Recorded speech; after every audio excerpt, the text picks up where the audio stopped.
Hello friends, welcome to fry roast boil kitchen.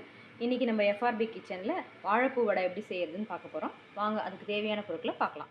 வாழைப்பூ cut பண்ணி clean பண்ணி வச்சுருக்கோம். கடலப்பருப்பு ஊற வச்சுருக்கோம்.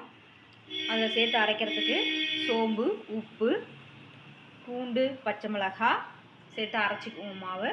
அதுக்கப்புறமா இந்த வாழைப்பூவு, கருவேப்பிலை, கொத்தமல்லி சேர்த்து மிக்ஸ் பண்ணி வடை போடலாம்.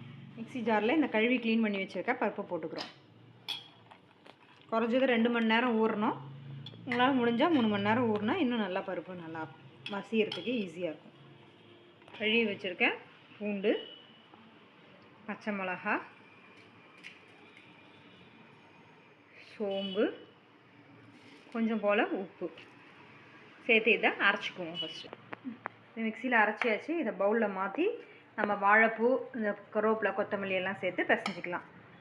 இது சைடில் எண்ணெயை அடுப்பில் போட்டுடலாம். அதுவும் நமக்கு காஞ்சிட்ருக்கோம். அப்போ வடை போடுறதுக்கு இதை மிக்ஸ் பண்ணோடனே வடையை போட்டுடலாம்.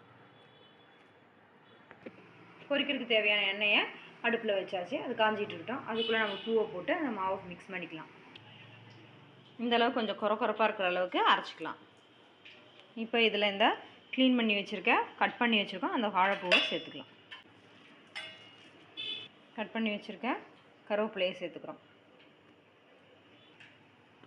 கட் பண்ணி வச்சுருக்க கொத்தமல்லி சேர்த்துக்கலாம். எல்லாத்தையும் சேர்த்து ஒரு தடவை எல்லாத்தையும் மிக்ஸ் பண்ணிக்கோங்க. உப்பு சரியாக இருக்கான்னு ஒரு தடவை செக் பண்ணிக்கோங்க. இந்த மாதிரி குட்டி குட்டி பால்ஸாக பிடிச்சி வச்சுக்கிட்டிங்கன்னா உங்களுக்கு வடை டக்குன்னு தட்டி போட்டுடலாம். வடையும் டேஸ்ட்டாக இருக்கும். அந்த பால் எடுத்து கையில் வச்சு இந்த மாதிரி தட்டினீங்கன்னா உங்களுக்கு வடை வந்துடும். அப்போ நல்லா உள்ளே வேகிறதுக்கும் வசதியாக இருக்கும். இந்த மாதிரி எல்லா வடையும் தட்டி போட்டுக்கலாம். சுவையான வாழைப்பூ வடை ரெடி.